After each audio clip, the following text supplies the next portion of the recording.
That's I get awesome. the comedian, but there's a comedian that talks about people's experience with latency, and like he's like yelling, and he's like, "It went to space! It went to space!" Yeah. You know. Well, welcome everyone. Thanks so much for joining us for another session of In the Trenches Roundtable. Today's session, we're actually going to be doing a camera spotlight. We're going to be introducing one of our newest cameras to the portfolio, the Beacon 8.0. This is one of our higher end commercial grade PTZs, and boy, does it have some zooming capabilities. So before we jump into any of the details, though, I want to go ahead and introduce the awesome expert panel of experts. Geez, Monday morning. Cheers to that. That we have with us today to walk through this camera and dive into some of the specs, some of its cool features. We've got, of course, Michael Bell. He's our support team manager. Good morning or hello, wherever you are in the world. That's right. And then we've got James Campbell. He's our technology specialist. Hey, everybody. Beautiful. And then, of course, last but certainly not least, Matthew Nellerlinden. He's our CEO. Hey, everybody. Awesome. Cool deal. So I'll start by just asking this. What is the Beacon 8.0? I'll take that. So the Beacon 8.0 is our newest PTZ. Like you said, is one of our highest end. It is the highest end. It is our, Rolls Royce of PTZs. It is a 4K 40 times zoom PTZ with a 228 millimeter lens on it at its max zoom. So it's a high end. The most demanding applications are going to want a Beacon 8.0. Absolutely. It's one of the most impressive cameras I've seen to date. It's incredible we can pack so much technology into that size of a camera. Talk to me a little bit about some of those things about the camera, like its general size, how it looks in applications, Well, how do you mount it, those type of things. does everybody know what a PTZ is, though? Oh, That's one of the things that I have a question about. Yeah, so PTZ, it stands for pan, tilt, and zoom. So these are the cameras that you're able to move and zoom and tilt to get to a particular area, which is awesome. They're a lot of Yeah, fun. and back in the day, they were, kind of done with a big joystick.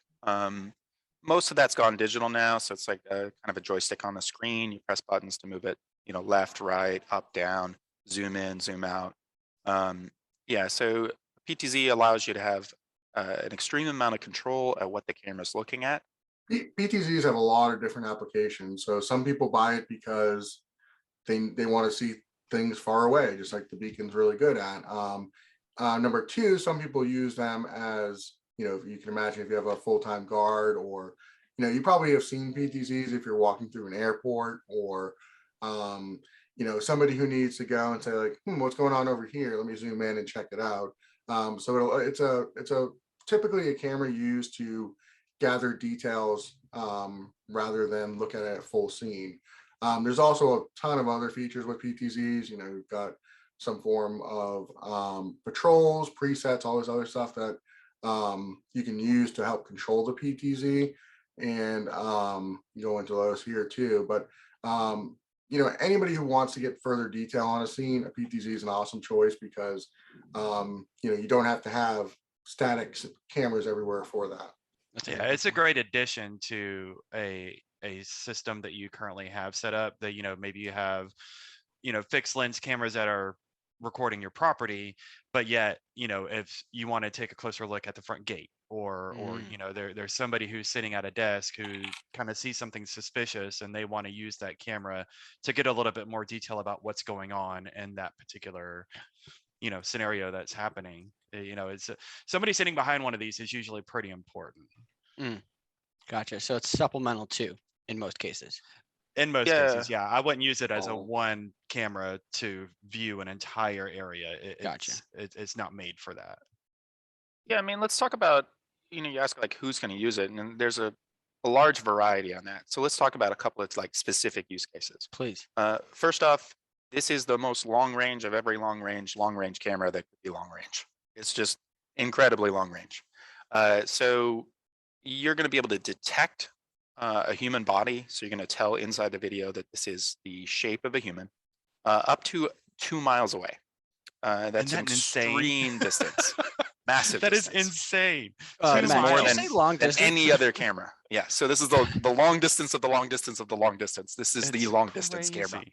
That's And wild. so, 2 miles away of being able to tell this is a human body is a top of the line, most distance of any product that we offer.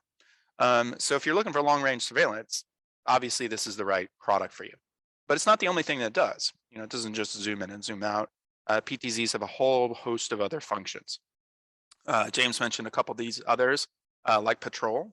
And that means that you could set it up to, say, go from point A to point B to point C and do, 10, 15 of those, however many you really want, and then have it come back to home and be able to repeat that process again on a timer. Next thing that you can do is you can have these sort of presets. And that would be like when you pull up the sort of digital joystick, you could click on something and you could go to those. So more manual, less like go on a patrol, and more whenever I want you to go here. You can also set one of those presets as sort of a default position. So if you decide, hey, I'm going to go look at this thing over here, and when you're done with that and it hasn't been used for a little while, let's say 30 seconds of inactivity, it goes back to the sort of home position. The next thing that you could do is set up triggers so that if another camera sees something, so let's say a person crosses a line or a vehicle crosses a line on a fixed lens camera, you could say zoom in on that. I've also seen a lot of use cases. This is a lovely camera for things like bird watching. We've got a couple of animal sanctuaries. Michael has some incredible photos.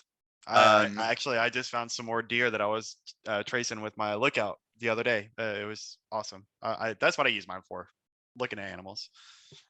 Yeah, that's great.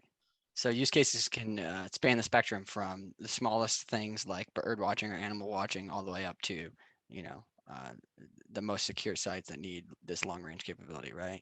So that's pretty cool that a single camera can do that. But is the camera NDA compliant? Because we talk about some of the specialty use cases and how it's geared a little bit more towards a higher end market. I could see NDA compliance being an issue with some of those situations. Is this camera compliant? It is. Yes. Yeah.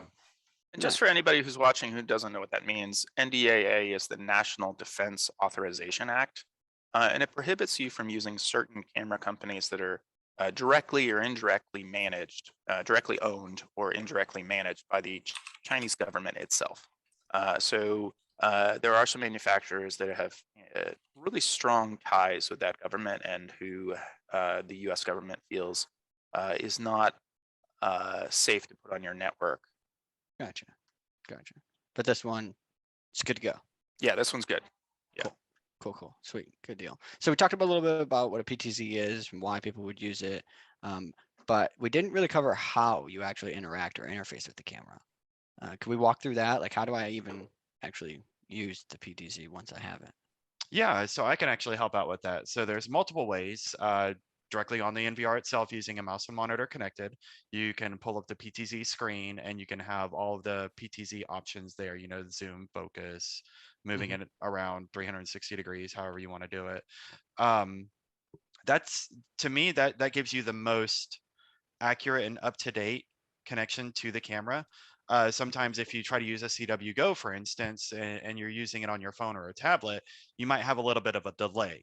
So whenever you go to move the PTZ, which you can do on there, you'll hit, move it to the right, and it'll just take it a second before it picks up that information that it needs to move. And then you'll see it start moving, and then you might go past what you want, but it's still there. It's still available. Like so you me can personally, view it. You can view it remotely. You can control. Oh yeah, and view. 100%. Oh, nice. Cool. So what I like to do on my phone or my tablet is I have my presets set up. So I'll just go to the presets, and I know I want to look at this particular area, so I just choose that preset on my phone. But you can also control it through the web. So if you want to open up a browser and control it there, you do have all functions there. And then of course, through the SCW View Station software, you can control it through there as well. Wow, so a couple different ways to do it. And then once you're actually in those programs or controlling it, you said not a joystick, it's digitally done. So by like clicking or dragging.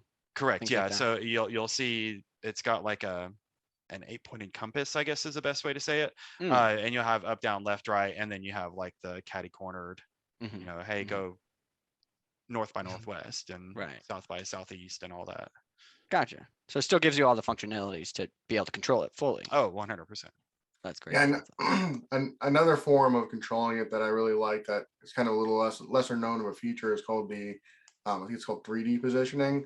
So it's sort of like you click a button, you draw an area like you would if you were doing digital zoom, but instead of digitally zooming, it actually uses the lens and the Ptz function to actually optically zoom in on an area. So that can be a really good thing. Like Michael mentioned, if you're trying to control this remotely, you know, to get technical about it, you know, there's something called latency.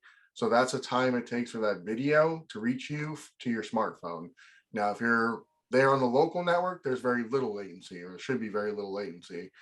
So when you're controlling it, everything feels very smooth. It feels like, you know, you're in control of it. Whereas if you're on a cell phone and you're, you know, halfway across the country, you know, you've got a lot more latency now. So now when you're hitting that button, Ptz is actually immediately moving because that amount of data to send to the Ptz is very little. But to actually for the video to come back, you know, it could be a second, 2 seconds, depending on your signal and everything. So you definitely have a delay if you're controlling it remotely. So using those presets, the 3D positioning options, and everything like that are a really good idea. And just understanding, like, if you are controlling your remote and you have to control it manually, just make sure, you know, like, do small increments. Don't try to control like you would if you're local, and you'll have a good time with it. That's I awesome. get the comedian, but there's a comedian that talks about people's experience with latency, and like he's like yelling and he's like, "It went to space! It went to space!" You know, Yeah, just give it a Think of it. second. Which Absolutely. is literally what it's doing when it's, you know, Yeah. connecting to your cell phone. It's like beaming all around the world and then to you. It's amazing that it's as fast as what it is. But yeah, the presets are so much more convenient when you're on your cell phone, where it has that little tiny delay. You got really a very high likelihood of sort of overshooting where you want to go, you know, so instead of stopping where you want to look at. That's a great point. But yeah, It's it just went more to that space. that disconnection between the latency of, you know, the instantaneous control of it and the video come back. So using like the substream or the third stream even can reduce that latency a lot. So if you're trying to, especially with the beacon, because it's a 4K camera, it's got a lot of data being sent back to it. So if you're trying to view that on its full mainstream quality, then you're definitely going to have a lot more of a delay. Whereas you switch it down to the substream, you're gonna have a little less of a delay, and then the third stream, you know, is going to have even less of a delay. So you're just gonna have to mess around with the streams as well when you're controlling it remotely. So And James, you bring up a good point there. The camera being so high powered in its resolution, but also its zooming capabilities. You know, 280 millimeter lens. That's a big lens. How is the camera powered? Does it take the normal amount of power a camera would normally get, or can you help me understand that a little bit? I can actually help with that too. So this is currently our highest powered camera. This camera will use up to 61 watts. Oh, wow. So you do need the injector that comes with it, or the 120 volt power source that comes with it as well. I like the fact that you can actually use the injector, because you can get a 300-foot run from the injector to the camera and it'll be perfectly controlled and all that. Unfortunately, on PTZs, you cannot use the extended transmission option that the Admirals and the Imperials have available to them. So a 300-foot run is the maximum that you can get, but you still only have to run that one Cat 5 or Cat 6 cable to get the power and the data to that camera. So it comes with an injector, 65-watt injector, and then that you can plug and play directly to your NVR or put it on your network if you have an Imperial or something like that. And that injector, it just helps boost extra power to the camera. And does that injector require a wall outlet? Yes. Gotcha. Yeah, that's where it's getting the power. Gotcha. actually, the beacon's actually our first camera that's 802.3 BT compliant. So there are switches out there that do 802.3 BT. You know, we don't carry any currently, but just make sure that can deliver at least 61 watts to it. But it is the first PTZ we have that has that new BT standard. So it's pretty cool as well. Nice. Gotcha. But from power supply to camera, you're able to do, what did you say, 325 feet of a run? 100 meters, yeah, 325 roughly. Being on the support side, we like to say 300 feet just because it's a nice round number. Safer, yeah. And that way it does give, that extra 25 feet of a bonus, Mhm. just to get it that much farther, just in case somebody does need to run it a little bit farther. So we tend to lean on the more 300 foot or less, that way you got a little bit of wiggle room. So Also, be honest, when you're running cable, it. you always think like, oh, I measured from here to here to there, and then you forget like I did this little thing to go around the, the air Mhm. duct or whatever, and you've always got a ton of those. yep. Yeah. Exactly. So And we know those come out of nowhere. right, And that's so just also give yourself a that, little leeway. Yeah. 300 that feet is 100 good. meters too, just to point that out, that 100 meters is, in best condition. So if you start to put it in extreme environments, like very cold areas, cables will have degradation on it. Very hot areas, you're going to have potential degradation. So that's assuming like an ideal scenario with high quality cable as well. So if you're using crappier cable, you're going to have a shorter range. You're going to have the PTZ potentially cut out, stuff like that. So when you are running this camera, especially with that power requirement, you definitely want to make sure you're getting good cable and you're putting it in protected areas and all that kind of stuff. Yeah. And watch out for like, runs of power throughout your house or your business, because that can also pull away from that length as well. Mhm. That's really good consideration. What about weather conditions? Being that the camera's so large and all of its moving parts, is there certain weather that I shouldn't put this camera in So or expose it to? this is from a temperature standpoint, one of our most extreme cameras, negative Oh, wow. 40 to 158 degrees Fahrenheit. So you can install this beast really on anything. So really impressive. It is IP66, which means don't submerge it, but everything else is going to be fine basically. So rain, sleet, snow, etc. You'll be fine. I think we do want to hammer that point that you said of it being a beast of a camera. This is a 22-pound camera. This is a massive camera.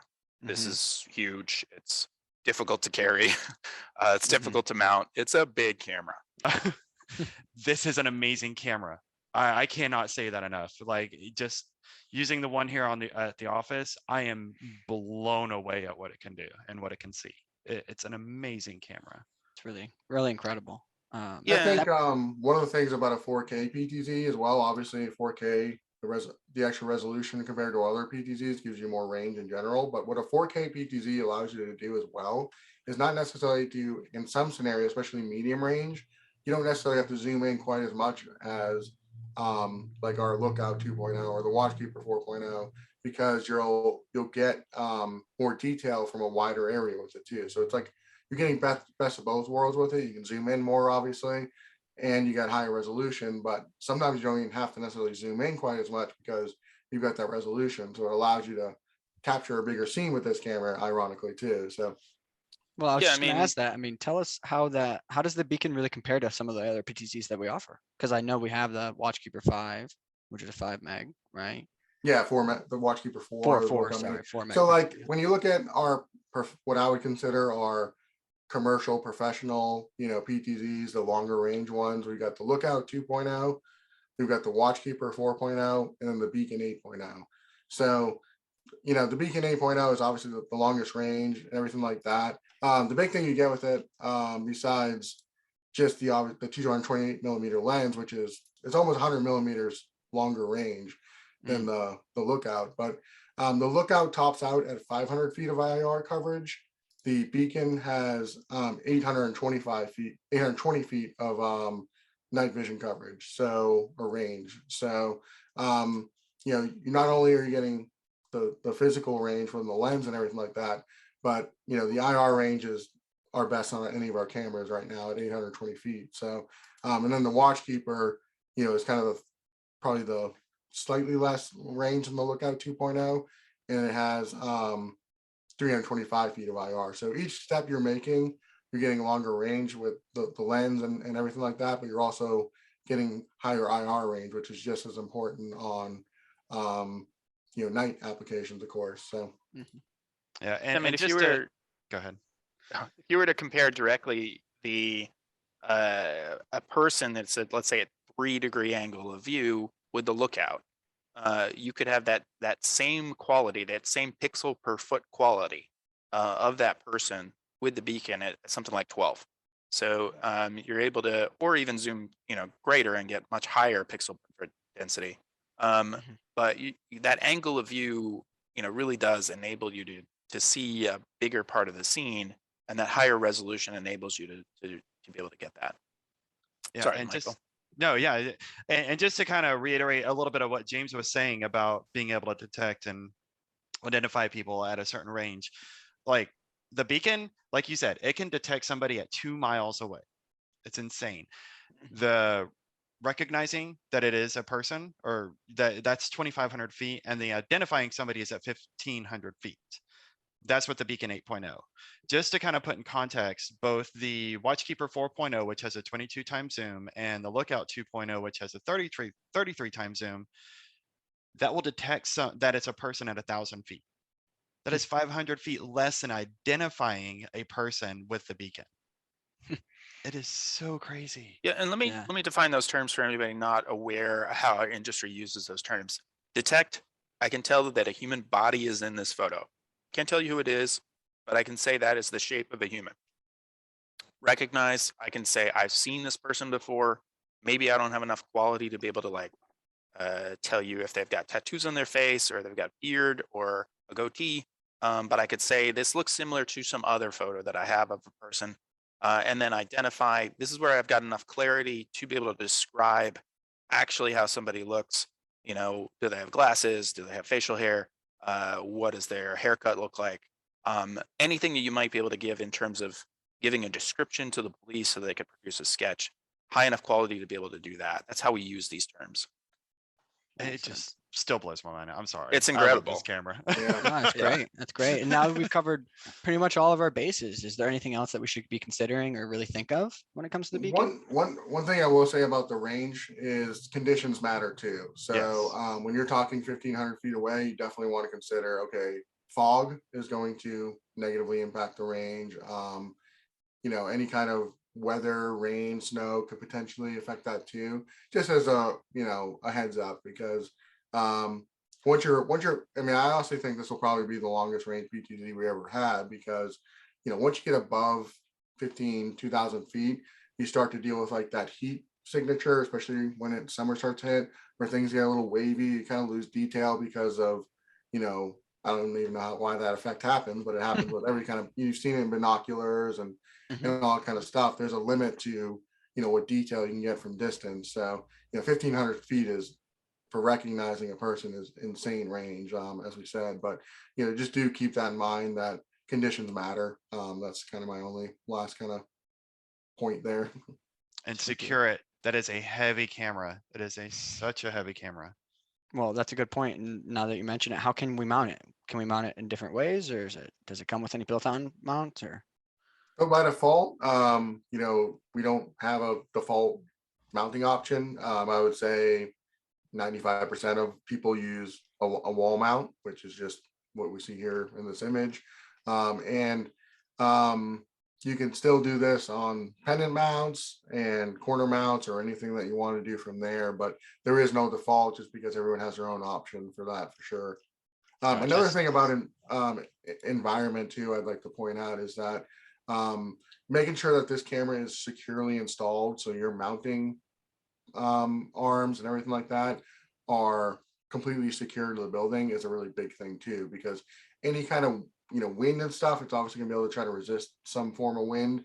But if you've got it to where it's kind of doing even just a tiny bit of movement on that building, you're going to have a lot, especially when you zoom in with this 228mm lens, you're going to get a lot of kind of like lack of stabilization. So it's going to kind of shake in the wind and stuff like that if you don't get this installed very, very well. So do keep that in mind when you're installing it too.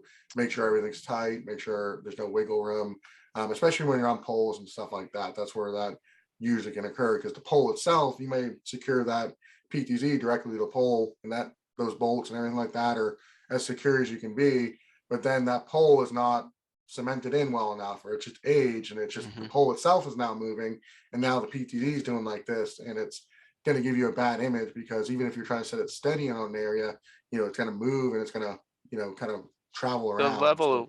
the level of zoom on this product, even a small movement is going to feel very large. I think is really what James is trying to bang home here. Yeah, You know, 100%. when you What is start getting the extreme levels of zoom, even a small little jitter will feel massive just because of how zoomed in you are.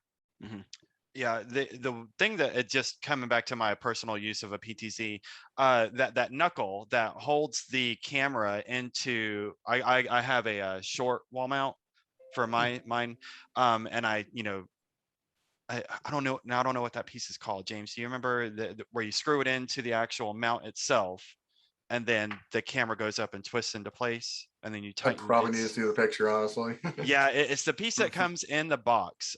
What I noticed is when I installed mine, I thought I got it tightened down enough to where it wouldn't move. But then as I went to start playing with my camera and, moving it around, I noticed that it did have a little bit of a wobble. So I went back out there and I was like, yeah, it is wobbling. And it was right there at that adapter piece. And I tightened it down even more, and now it's solid as a rock. So that's one thing that I needed to check out for myself. What is that? Get the ladder back out. Why is it doing this? And then figure out, okay, I just didn't tighten it down enough. And just to be clear about your mounting options, you've got two different size pendant mounts, so hang from the ceiling, and then a base that goes on the top of that. You've got a pole mount where it could attach onto a pole. You've got a corner mount where it'll, attach onto the corner of a building. A wall mount where it goes flat onto the building. And then a parapet mount, so it like brings it way off of it in case you have something like an overhang or something that would make it more difficult to directly mount directly to the wall. Is that the swan neck? Yeah, the swan neck parapet. Yeah. So those are your big mounting options for this sort of camera. Nice. Good stuff. And something I meant to ask earlier about some of the software capabilities of the camera. Well, because of the size and just the robustness of this camera, will it work with all of our NVRs? Yeah, no problem. Nice. So I don't need any specialty NVR or anything. No, every single one of our NVRs and every single one of our switches we currently carry, you do have to use that injector, but other than that, no concern. Now, if you do have an older Admiral, or just in general, I always recommend when you get a new camera, make sure you update the firmware of the NVR to make sure everything's compatible and the feature is going to be there for you, and to make sure that there's no bugs in between them, because you always want to keep that up to date in general anyway. So great. And then the list of all those specialty content analytics, the video content analytics, will be available. Yeah, exactly. So now the beacon's a little different with this. So the way the VCA works is by default, there's actually no options on it. You do have to actually go into the camera and into the camera's web interface and actually enable a mode called analytic mode or something like that. I forget exactly the terminology, but basically you're choosing between having 30 frames a second on the camera or 20 frames a second on the camera with VCA. So the processors, you're making the choice of what the processor should focus on. So out of the box, it does a 30 frames per second mode. So you do have to enable that. If you have issues, just get in touch with Michael and his team and we'll be able to help you with that. But it's just a matter of logging in and everything like that and setting it up. Yeah, on the video content analytics portion of this camera, what are some of the features and capabilities that it has? So that one, it has the ability to do, let's see, line crossing, intrusion detection. It's got the advanced AI auto tracking. James would actually have to help me determine those because I haven't gotten to play with it too much as of yet. But from what I've seen, it's actually pretty awesome.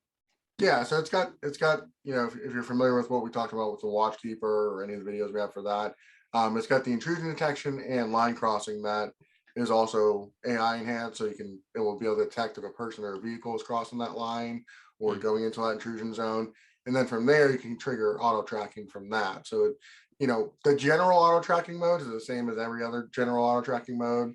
It's not probably going to work for you. We have a full article on that on our website that we'll give you more info on like why that general auto tracking mode is not really good. But since you have those VCA options, that's definitely something I would recommend.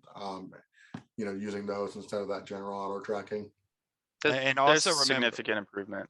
It is. But one thing to also remember is that if you're recording on motion on this camera, anytime that the camera moves, whether you're doing a preset or auto tracking, it's going to be recording that.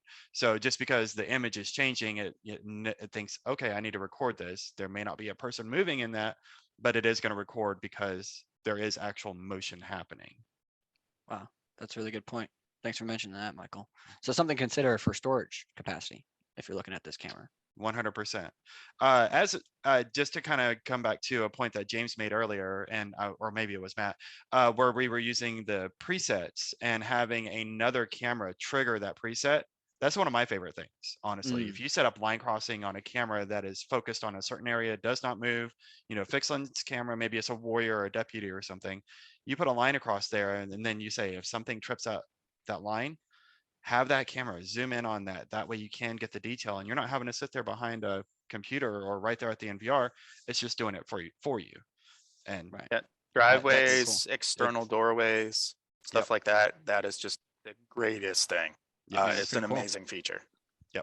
So you've got this sort of, so imagine a scenario where you've got a camera that's facing out a door and a person's walking out the door. What do you see from that camera? You see their back of their head. Not incredibly useful. So which person is this? I don't know. I'm just looking at their back. And so you could have a line crossing set on that, which that camera is also wonderful for people coming in. For people coming in, I'm getting a great shot of their face, but I've got this limitation of when they're leaving. How do I know who this is? And so you could have a PTZ zoom in at that and fill that sort of gap in coverage. That also makes me wonder, would the PTZ can it be triggered if it was doing a patrol? Right. So if that PTZ was doing a patrol or a different preset, would it get interrupted based on another camera's detection? Oh, so if you're talking about the camera detection, I think it will actually interrupt that patrol it's doing to do that. Now, a question that we get all the time from people, just to clarify too, is a lot of people want to do patrols where it's going like left and right, looking throughout their facility, and then when it detects a person, for example, wants to stop. It can't do that. So you kind of have to choose a patrol or, the cameras, because once it's moving and everything like that, the analytics aren't going to work great. The motion detection obviously isn't going to work at all. So like, just keep that in mind. If you are choosing to do a patrol, you can't do both like the VCA on that camera and the patrol at the same time. So, you can have another camera trigger it, but not on the PTZ itself. Right. And that also includes auto tracking. So if you're setting up a patrol, a preset patrol, auto tracking is just not going to work. Yeah. Well, I mean, they're contradictory ideas. One is at a time frame, go and move from point A to point B, and the other one is follow a target when you see it. Obviously, they can't both happen at the same time. That's a really good point. What people want is that silver bullet, that one camera to do the job of 3, 4, maybe 5 cameras, and PTZs aren't quite there yet. And again, I'll reference that article we wrote about auto tracking. Even with that analytics, there's lots of things to consider. Like PTZ can only auto track one thing at a time. What's it going to choose? They're going to choose, the guy getting to his car or the guy that's spray painting on the side. It doesn't know the difference. It's just going to pick whatever one it sees first and track them. And so there's lots of things to consider with that. Definitely read that article if you are interested in some auto tracking options, because as long as you're aware of the limitations of how the PTZ works, you'll be a lot more satisfied with it. Because if you're not, and you just have kind of this grand idea of what auto tracking will be, you're probably a lot more likely to be disappointed in the performance of it. So right, like I like to say sometimes to clients, the PTZs are great because they're specialty cases, but they're not the movies. This isn't. Yeah. This is real life. Even in the movies, you watch like Mission Impossible, back in the day, and they would trick one of those like auto following cameras to follow one person, the other guy sneaks by. That's always a possibility with this sort of thing. And it's not doing anything wrong. It's supposed to be tracking a person. That's what you've told it to do. It's just it doesn't replace an entire system, and it shouldn't. This is an add-on camera. This is a camera that once you already have full coverage, can perform a bunch of functions that you might not be able to get from your existing fixed lens cameras that are watching all your entrances. It's not going to replace a system and be this sort of magic bullet that you only have to install one camera. And that's even the one point, like one thing we always recommend with auto tracking is basically a requirement is you want to have, if you are considering doing auto tracking, make sure you have, the PTZ obviously you need, but then you want to have a camera pretty close to it that's actually looking at that wider scene. So that way you've got the wider scene, and then you also have, the auto tracking PTZ. And the idea is, for example, in our driveway, we have one that's right next to it that's super wide that's looking at our parking lot. And then, as somebody comes in, we can auto track them that way. Now, the auto tracking PTZ is going to be great at getting that person's face very clearly, potential other details maybe on the car, but it doesn't follow him or the scene the entire time. So the idea behind the wide one is, it's looking at the entire scene, and you got to use the PTZ's very detailed look, and then the other camera's very wide look in order for it to get both the detail and the coverage that you need to send that to police or whatever you need to do for that evidence there. So all bottom line, if you do auto tracking, make sure you have another camera to cover that area as well. That's awesome. Really. Yeah, I think But 5 years ago I made a marketing video where I had one person like tricking the auto tracking camera to follow it, and then the other person went with brought an entire ladder that was completely missed by the entire surveillance system with this sort of one camera to rule them all idea, and came over and just snipped the camera and disconnected it from power because it's not designed to replace a system. It's you still need to have full coverage. Well, I think that'll do it today for the In the Trenches overview video of the Beacon 8.0. Super excited to be able to dive into that one today. It's an awesome camera. Be sure to check out all the links in the description below to some of the resources that we walked through today, and some example footages. But of course, again, anytime you need anything from SCW, you can contact sales or support. All the links to the website will be down below. And we really appreciate our expert panel joining us again today. We got some great intel from them. So thanks and shout out to all you guys for jumping on here. But we'll see you next time. Be sure to tune in, and we've got exciting things on the way. Thanks, See ya. everybody. Bye, guys.